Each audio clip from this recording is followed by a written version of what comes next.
इस कार्यक्रम के प्रायोजक हैं कृषि मंत्रालय, भारत सरकार।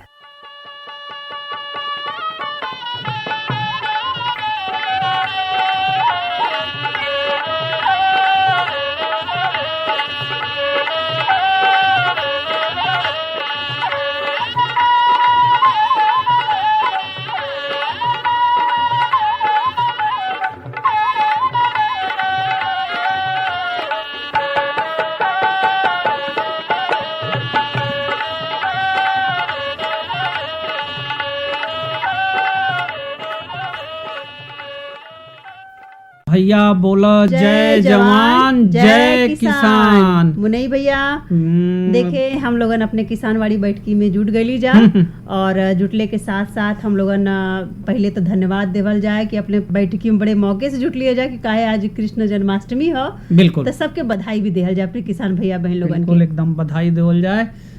देखें अपन किसान भैया लोग भी अपन तीज त्योहार बड़े धूमधाम से मनावा ना। बिल्कुल आज मनावत भी हवा, लेकिन अपन जो किसान भाई लोग हवा अपने किसान भैया लोगन से देखा यह कहल चाहब कि खेती बाड़ी का जो समय है समय के अनुसार अपने आप के आगे बढ़ावे का कोशिश करें। ई नहीं कि भैया हो अब माने रबी का बोआई आ गेल तो बीज का लगे व्यवस्था करें। ओकरे से पहले ही अपन सोच समझ लें कि हमके कौन काम कब करे के बाद। माने भैया कहल जाला ना कि सफल किसान उहे जो 3 महीना पहले चेते अपन योजना बना के कि हमके आगे के तैयारी का करे के बा, बिल्कुल कौन बीज लगावे के बा, कौन फसल लगावे के बा। बिल्कुल तो उसे कहे कि वह कहावत है ना कि आगे आवा पावा। बिल्कुल सही बात कहते। देखा अगर खेती किसानी हम लोगन करत है तो 2 शब्द हम लोगन के मिलना बीज और अनाज।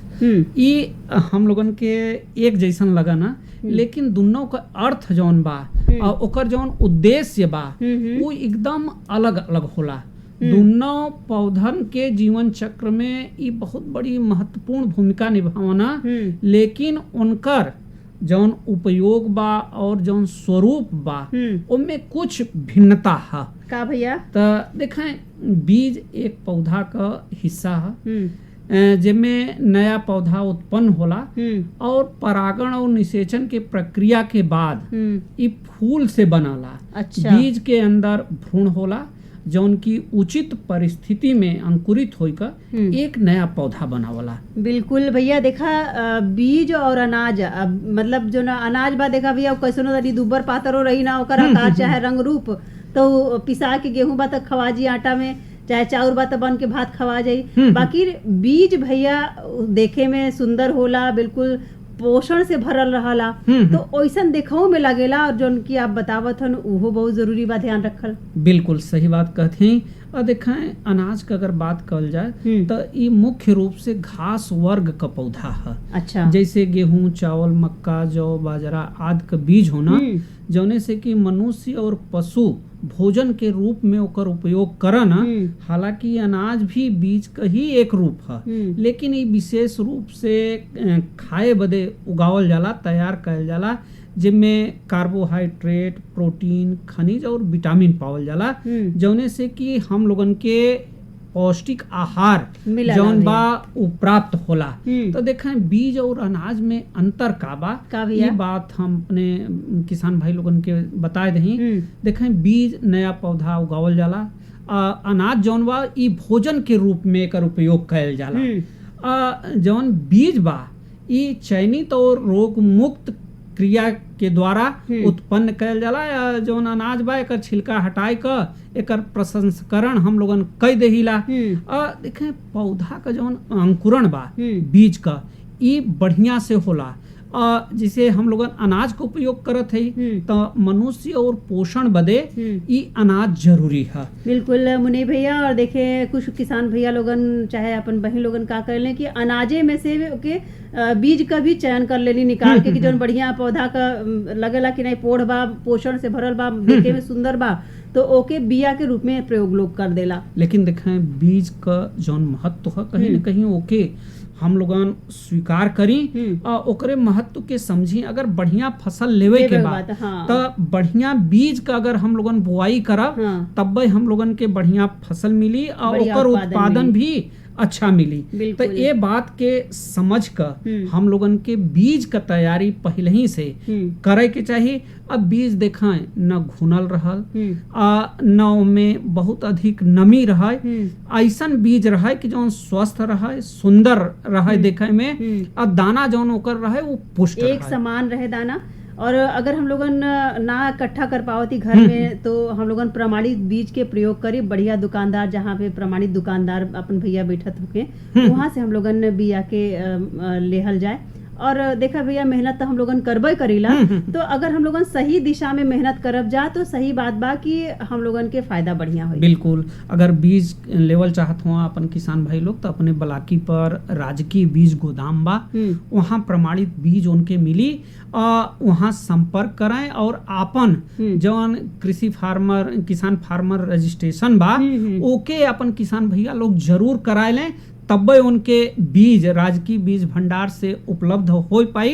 अब ही हम लोगन अपने कार्यक्रम में बात कही करब, लेकिन आज अपने कार्यक्रम में अपने किसान भाई बदे लेकर कायल हैं भैया। पता बा हम लोगन की आज शनिवार का दिन है और हेलो किसानवाड़ी जाला प्रत्येक शनिवार के, तो आज के जो फोन कार्यक्रम बा ओकरे बारे में कुछ जानकारी दे देहल जाए। बिल्कुल, तो बताए दें। तो भैया देखें, आज हेलो किसानवाड़ी फोन इन कार्यक्रम में विषय है सब्जी और बीज उत्पादन के उन्नत कृषि तकनीक के बारे में। डॉक्टर केशव गौतम जो उनकी वरिष्ठ वैज्ञानिक भारतीय सब्जी अनुसंधान वाराणसी के हवन, और आप जुड़ले हवन उनसे, तो हम तो कहती देरी कोने बात के देखा जाए कि कहाँ से फोन आवता कोने किसान भैया लोगन का। बिल्कुल, उनसे बातचीत शुरू कर जाए एकदम। किसान भाई लोग देखें, हम लोगन खेती बाड़ी से जुड़ल है और अगर अपने जनपद में साग सब्जी का खेती करत है तो साग सब्जी में बीज का प्रमुख प्रधानता होला, और अगर बीज अच्छा नहीं मिलल तो समझ लें कि पूरी खेती ही बर्बाद हो जाला, बेकार हो जाला। हम लोगन के उचित फायदा या उचित पैदावार नहीं मिल पावे। आज देखें हम लोगन के साथ हेलो किसानवाड़ी में जुड़त हम कि आज के दिन हम लोगन हेलो किसानवाड़ी अपने कार्यक्रम में लेकर अपने किसान भैया लोगन बदे लेकर आईला, तो ए से अपन किसान भाई लोगन से आज हम लोगन जुड़ल जाई। लेकिन आज हमरे साथ जुड़त हुआ डॉक्टर केशव गौतम साहब, जौन की बीज वैज्ञानिक सब्जी अनुसंधान संस्थान अदलपुरा वाराणसी में हुआ। डॉक्टर साहब नमस्कार। नमस्कार। नमस्कार डॉक्टर साहब। डॉक्टर साहब, आज अपने हेलो किसानवाड़ी कार्यक्रम में आपका बहुत बहुत स्वागत बा। डॉक्टर साहब, आज हम आपसे जानल चाहब कि जौन बीज का सब्जी की खेती में बहुत मुख्यतः प्रधानता बा, चूँकि बीज अच्छा नहीं मिले तो अपन खेती बाड़ी कहीं न कहीं बिगड़ जाला, खराब हो जाला और अपने किसान भैया लोगन के नुकसान उठावे के पड़ जाला। तो ये बतावें कि उचित बीज का चुनाव अपन किसान भाई लोग कैसे करें?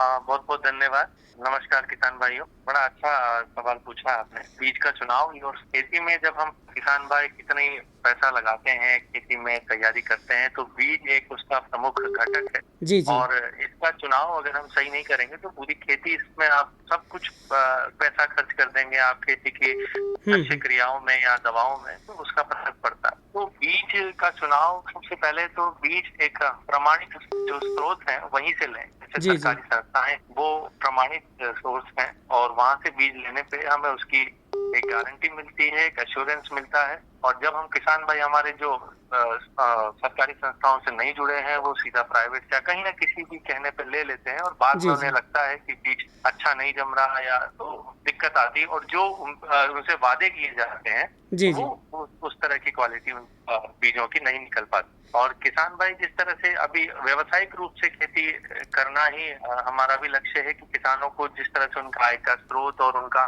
सामाजिक स्तर है उसको उठाना है, तो उनको अच्छी तरह से अच्छे बीज का चुनाव करके, जैसे हाइब्रिड है या जिनकी उपज बहुत अच्छी है, तो उनको जरूर अपने तक उसमें लाएं जानकारी में और उनसे जुड़ें। और जैसे एनएससी है, आपके हर राज्य में एनएससी की संस्थाएं हैं, सब्जी अनुसंधान केंद्र, और आजकल हम सभी संस्थान जो सरकार के कार्य कर रहे हैं वो सब आपसे जुड़े हुए हैं। जी जी, दूर नहीं है, ऑनलाइन के माध्यम से भी जुड़े हुए हैं। और आप लोग हमसे सीधा व्हाट्सएप के, फेसबुक से या फोन से जुड़े हैं, तो आप लोग बीज की जानकारी ले सकते हैं। डॉक्टर साहब देखें, एक फोन आई गल बा अपने किसान भाई लोगन का और हम आपसे जोड़त है।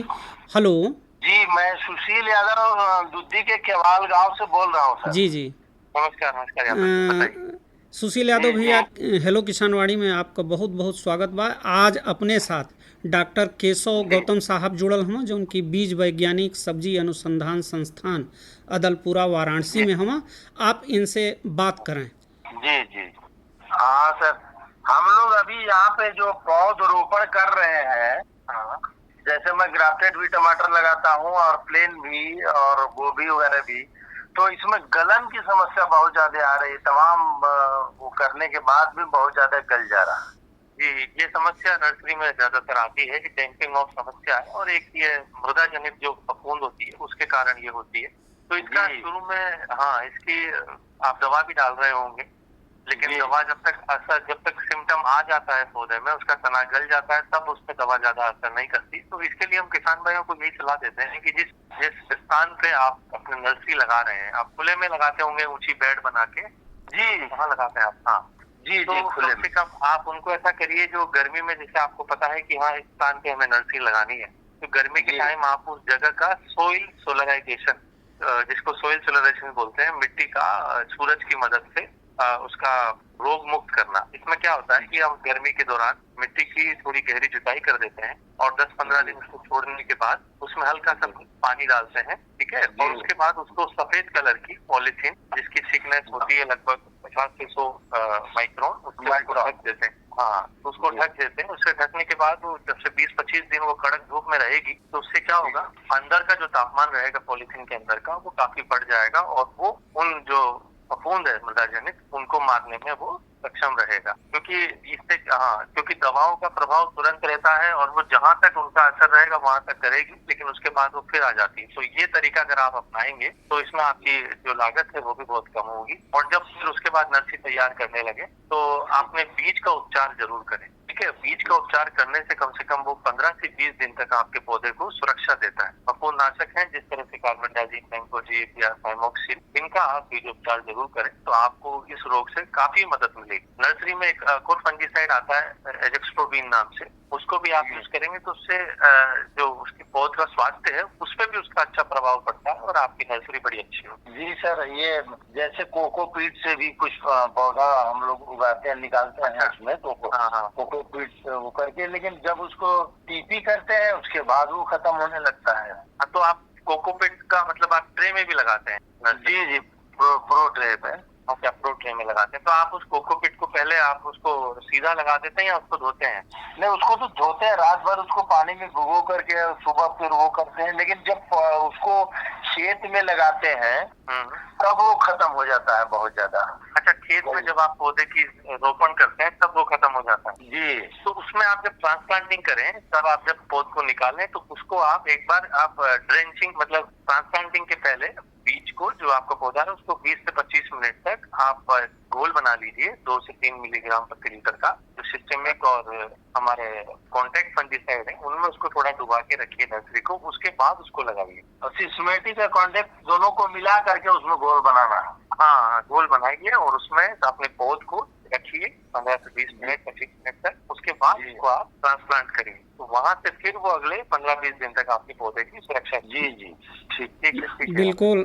सुशील यादव भैया, आज अपने हेलो किसानवाड़ी में आप फोन कैलें, एकरे बदे आपके बहुत बहुत धन्यवाद। डॉक्टर साहब, बीज का बात आपसे होत रहल है, तो हम आपसे ई जानल चाहब कि जौन अपन किसान भाई लोग बाया, वो असली बीज का पहचान कैसे करें कि ई बीज अच्छा बा? अच्छा, किसान भाई, जैसे बीज आप कहीं से ले लें तो बीज में देखो 2-3 मुख्य चीजें होती है। एक तो उसका जर्मिनेशन जी, प्रतिशत क्या है, उसका अंकुरण प्रतिशत, और उसका विगर कितना है कि कितना तेजी से निकल रहा है। जी तो जी। जो भी आप बीज खरीदें उसका एक थोड़ा सा सैंपल लें, और ये घरेलू तरीका है, इससे आप उस बीज की एक बार वो चेक कर सकते हैं उसकी गुणवत्ता होगी। सबसे पहले गुणवत्ता तो आप देखने से पता लग जाता है कि बीज अच्छी क्वालिटी है, उसमें कोई रोग नहीं है और डैमेज नहीं है। उसके बाद आप ऐसा करिए, घरेलू एक पेपर टॉवल मेथड होता है जिसके अंदर एक पेपर सा होता है, उसमें आप सैंपल के रूप में 20 से 30 बीज अपने जो लाए हैं उससे बीज से आप लीजिए, उनको उस पेपर पे रखिए, उसके ऊपर एक और पेपर रखिए, उसका रोल बना के आप उसको कहीं पानी के जग में, उसमें हल्का नीचे पानी हो, उसमें रख दें। 24 घंटे बाद और 24 से 48 घंटे में आपको उसका अंकुरण पता लग जाएगा। जी तो जी। आपको ये पता लग जाएगा कि हमारे बीज में विगर है, बोझ है, हमारा बीज अच्छी तरह से जम रहा है। अगर उस बीज की क्वालिटी 80% से ऊपर, मान लीजिए 10 में से 8 सीड अगर जम रहे हैं, तब उसकी गुणवत्ता अच्छी है। अगर जी, उससे जी। कम बीज जम रहे हैं तो आप उसको बिना फील्ड पे लगाए, आप अगर आपके पास रसीद है तो आप उस पर क्लेम कर सकते हैं जिसकी संस्था से आपने लिया है। तो ये बिल्कुल। घरेलू मेथड है, आप किसी भी बीज में ये कर सकते हैं। बिल्कुल डॉक्टर साहब, एक फ़ोन और आवता, हम आपसे अपने किसान भाई लोग की जोड़त है। हाँ हाँ बताइए। जी जी सर, नमस्ते। हाँ, नमस्कार नमस्ते। बाबूलाल भैया। सर हम बाबूलाल मौर्य मानपुर से बोल रहे हैं, सोनभद्र से। जो मिर्च में हमारे कुर्चा लग रहा है सर। अच्छा, कुर्चा लग रहा है अभी।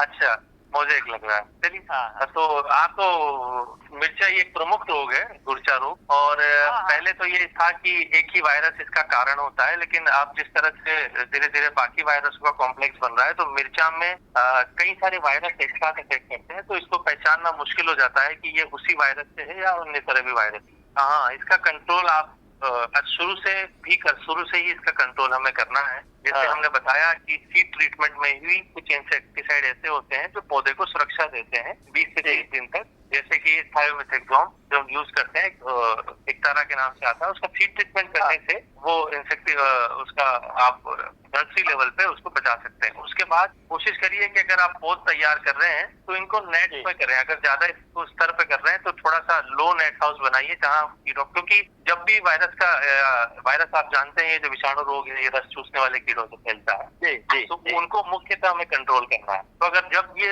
रोग आता है तो उसके कम से कम 15 से 20 दिन बाद इसका असर पत्तियों पे दिखता है। ठीक है। तो अगर हम फूल आने तक हमारे पौधे को बचा लें तो उसके बाद ये उपज पे इतना ज्यादा प्रभावी नहीं होता। तो कोशिश करें जब जहाँ नर्सरी आप लगा रहे हैं तो उसको नेट से अगर ढक सकते हैं, लोग टनल बना के, तो वहां पर आपकी नर्सरी अच्छी बचेगी। उसके बाद हर 15 से 20 अंतराल पे आप सिस्टमिक इंसेक्टिसाइड, जैसे थ्रिप्स मुख्यतः इसका कारक होता है इस वायरस के लिए, थ्रिप्स के लिए आप सिस्टमिक इंसेक्टिसाइड आप खरीद के उसको डालिए। और माइक्रो न्यूट्रिएंट इसमें बहुत अच्छा काम करता है, वो पौधे का इम्यूनिटी सिस्टम बढ़ाता है जो उसके वायरस से लड़ने में काम करता है। तो आप कोशिश करिए माइक्रो न्यूट्रिएंट और सिस्टमिक इंसेक्टिसाइड ये हर 15 से 20 दिन के अंतराल में आप जरूर डालें। इससे आपके पौधे की रिकवरी में काफी फायदा होगा। और जो पौध आपके वायरस से हो चुके हैं उन्हें उखाड़ के आप फेंक दें, क्योंकि वही कारण बनते हैं दूसरे पौधों में फैलने का। वहाँ पे रस चूसेगा कीड़ा, दूसरे पौधे पे बैठेगा तो वो रोग वहाँ तक फिर फैल जाएगा। क्योंकि किसान भाई सोचते हैं कि हमारे पौधे क्यों निकालें, कुछ भी मिर्ची आ जाए तो फायदा होगा, तो ये उनकी गलत सोच है। हाँ, ये थोड़ी सी उनकी गलत सोच है कि उसमें आएगा नहीं फल, और फल आएगा तो बहुत छोटा, जो जिसका बाहर मार्केट में कोई वैल्यू नहीं होगी। तो आप भी सलाह दीजिए आसपास के किसानों को और आप भी इसको थोड़ा अपनाएं। सर एक प्रश्न और था। बैगन लगाए हैं, ग्राफ्टेड बैगन है मेरा, तो उसमें वही जो तना छेदक है जो कि ऊपर से उसकी मूड़ी या फुनगी जो है झूल जाता है, तो वो बड़ा परेशान कर रहे हैं सब। अच्छा, इसका तो बेस्ट यही है कि क्योंकि ये अभी फ्लावरिंग के टाइम ही आता है, जब ये तने में घुस जाता है उसके बाद इसकी विल्टिंग स्टार्ट होती है। तो इसकी तो पिकिंग सबसे बेस्ट है शुरू में। अगर आप छोटे लेवल पे हैं, अभी फ्लावरिंग आया नहीं, तो उसकी तो हाथों से आपको पिकिंग करनी पड़ेगी। और इसमें भी सिस्टमिक इंसेक्टिसाइड ही काम करेगी, क्योंकि कोई भी आप जब भी आप खरीदे हैं तो कॉन्टेक्ट इंसेक्टिसाइड ना लें, सिस्टमिक जो सिस्टम है वो करें। और इसके लिए भी कुछ प्रजातियां हैं जो थोड़ी सी सहनशील है, और वो आप ट्राई कर सकते हैं। अच्छा, धन्यवाद सर, इसके लिए बहुत बहुत धन्यवाद आपको। बिल्कुल बाबूलाल भैया, अपने किसानवाड़ी कार्यक्रम में आप फोन कैलें और अपन जौन समस्या रहल है वो पूछलें डॉक्टर साहब से, ओकर समाधान भल। एक बदे आपके बहुत बहुत धन्यवाद। डॉक्टर साहब देखें एक फोन और आवता। हेलो। हाँ सर। हाँ, आपन नाम बतावा। हमारा नाम इंद्रासन मौर्य, ग्राम जी सुंदरी, पोस्ट घुरावल, जिला सोनभद्र से बोला। इंद्रासन भैया, बहुत बहुत स्वागत बा आपका अपने किसानवाड़ी कार्यक्रम में। देखें आज हम लोगों से जुड़ल हुआ डॉक्टर केशव गौतम साहब, जौन की बीज वैज्ञानिक हुआ सब्जी अनुसंधान संस्थान अदलपुरा वाराणसी का। बीज और सब्जी से संबंधित अगर कोनो भी समस्या हो आपका तो डॉक्टर साहब से पूछें।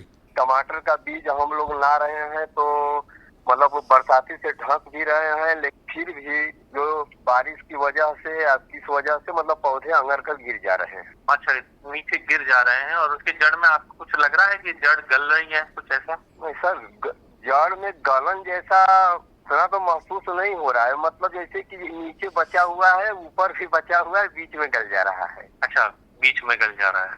जी सर। तो आप किससे ढके हैं? पॉलीथीन से? हाँ, पॉलीथीन, सफेद पन्नी से। अच्छा, तो उसमें वेंटिलेशन है या आपने पूरा उसको ढका है? कुछ हवा के आने जाने का प्रबंध है? हवा आने जाने के लिए मतलब चारों तरफ से एक खुला हुआ है। अच्छा, चारों तरफ से खुला है, बस ऊपर से आपने उसको ढका है पॉलीथीन? जी जी, पानी न बरसे। हाँ, तो पहले चलो मैं आपकी मिर्ची के बारे में बताते हैं। जो आप बता रहे हैं समस्या पत्ती पीली होकर गिर रही है ना 3 हेक्टेयर। जी देखिए, हाँ देखिए, बारिश के महीने में ऐसा होता है कि जो हम न्यूट्रिएंट देते हैं जैसे यूरिया है, जब भी नीचे की पत्ती गिरती है तो नीचे की पत्ती पीली होना शुरुआत होती है, तो इसका मुख्य कारण नाइट्रोजन की कमी होता है। तो जब बारिश के मौसम में अक्सर ये समस्या लौकी में, मिर्ची में, इनमें आती है, क्योंकि यूरिया बड़ा मोबाइल फर्टिलाइजर है और जैसे ही पानी आपके खेत में आएगा वो नीचे लीच कर जाता है, नीचे की परत में चला जाता है, तो पौधों को वो नहीं मिल पाता। किसान भाई फिर डालते भी हैं और फिर वापिस बारिश होती है तो फिर वो लीच कर जाता है, तो पौधे तक पहुंच पाता है उसके पहले ही यूरिया बह जाता है। तो इस कंडीशन में अगर लगातार नमी बनी हुई है तो आप लिक्विड फर्टिलाइजर का यूज कीजिए, जैसे एनपीके होता है 19-19-19 या 20-20, उसका स्प्रे करवाइए हर वीक में, तो आप, मुझे लगता है कि ये रिकवर करेगा पौधा स्टॉक। और जब भी मौसम खुला हो तभी करें, ऐसा ना हो कि बार आप करें और फिर उसके बाद आसपास बारिश आ जाए, ठीक है? तो उससे वो वापस आपकी पत्तियों में जो पोषक तत्वों की कमी आ रही है वो पूरी होगी।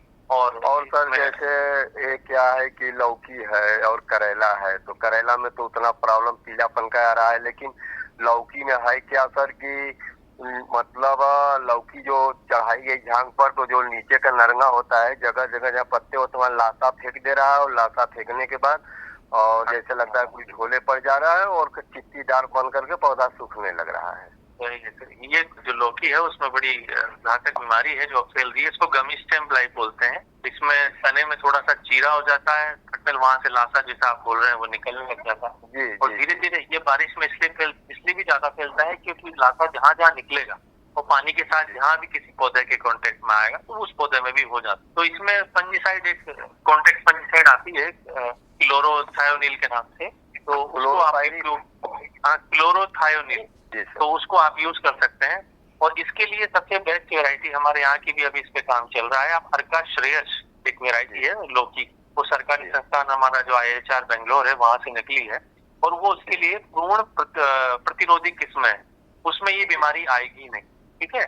तो उसमें आपको दवा, तो अगली बार जब आप लौकी लगाएं तो उसका बीज जरूर मंगाएं, या तो आप हमारे संस्थान से कांटेक्ट करिए, IIBR वाराणसी, हम आपको बताएंगे। IIBR वाराणसी में हम जाते रहते हैं हमेशा बीज के लिए, तो सर इस समय फोन आपसे बात हो रही है सर, तो इस समय कौन कौन से, जैसे गोभी लगाना है, मूली लगाना है, गाजर लगाना है, तो ये सब पौधे वहाँ से मिल जाएंगे सर? हाँ, अभी हम जैसे किसानों को बैगन के पौधे दे रहे हैं, खूब जा रहे हैं, गोभी के पौधे अभी थोड़े दिन बाद अगले इस अगस्त के महीने में चालू होंगे मिलना।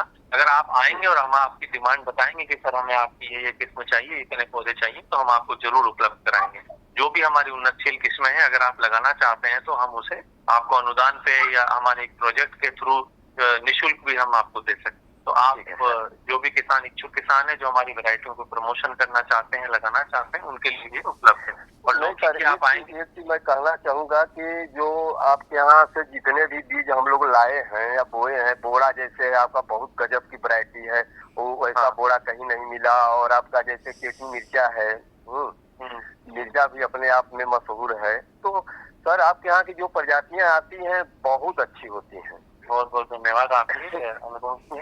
और मैं चाहता हूँ कि आप लौकी की, आप हमसे मिलिएगा, और हम लौकी पे ही काम करते हैं, लौकी और करेले पे।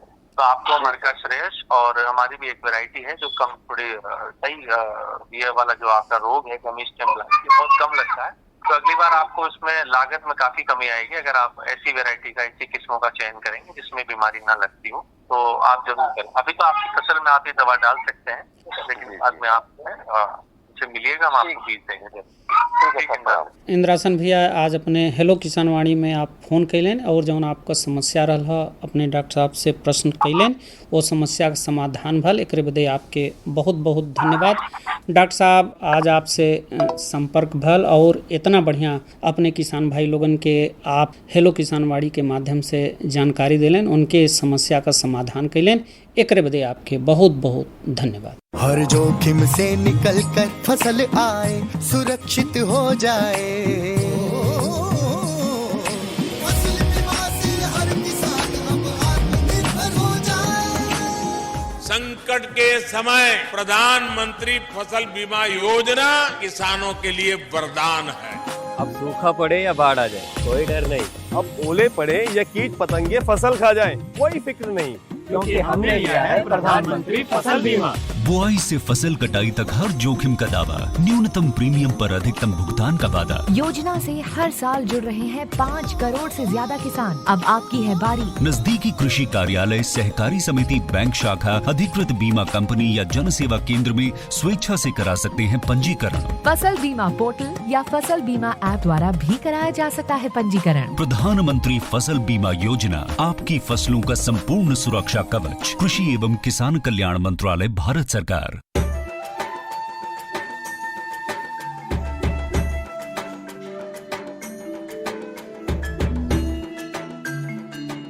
मैंने 2015-16 से ऑयल पाम की खेती की है और इससे पर्यावरण को कुछ नुकसान है ही नहीं, और इनका जो पेड़ पौधा होता है इनसे हम मल्चिंग भी यूज करते हैं, और इनका यूज से हम काफ़ी सारा ज़मीन में नमी लेते हैं, और इनके अंदर इंटरक्रॉप जो है, जो कपास वगैरह लगाते हैं तो हम डबल गुण आय लेते हैं और अच्छा रहता है।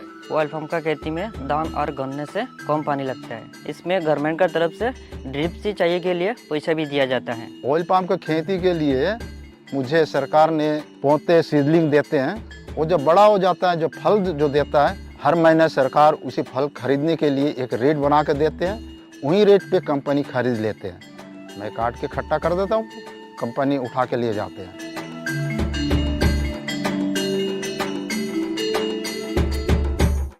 तो देखें मुनई भैया, अभी हम लोगन संदेश सुन ली है जा, और उससे पहले जो हेलो किसानवाड़ी में अपने किसान भैया लोगन के बातचीत भैल, समस्या का समाधान भैल, विशेषज्ञ साहब लोगन के बहुत बहुत धन्यवाद। बिल्कुल डॉक्टर केशव गौतम साहब के दही धन्यवाद। हाँ, समय समय पर आकर के समस्या का समाधान कराना। देखत हैं आपके हाथ में बाजार भाव बा आज का, तो तनी बताए दें। तो देखें रापटगंज मंडी का बाबूलाल मौर्य के माध्यम से मिलल बा।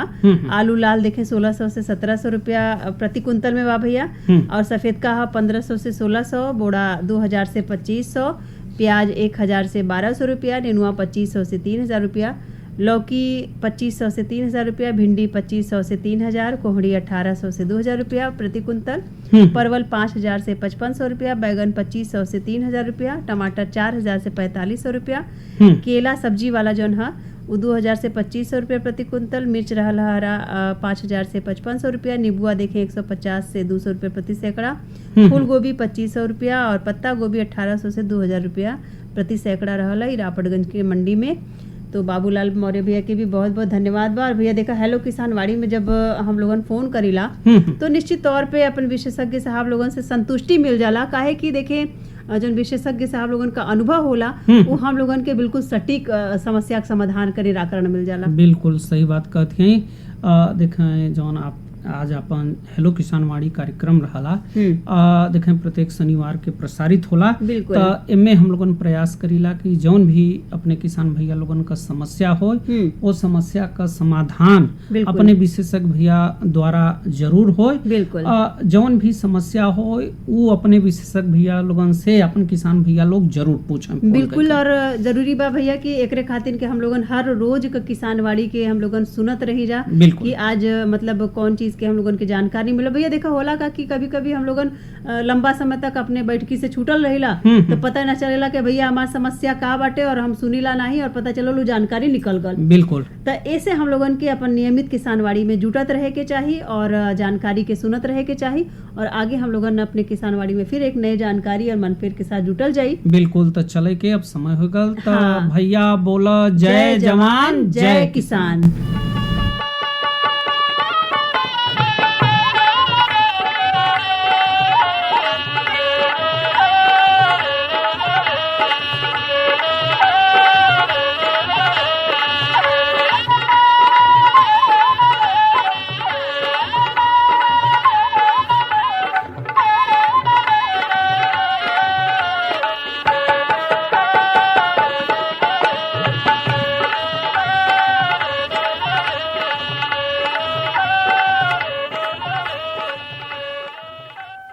इस कार्यक्रम के प्रायोजक थे कृषि मंत्रालय भारत सरकार।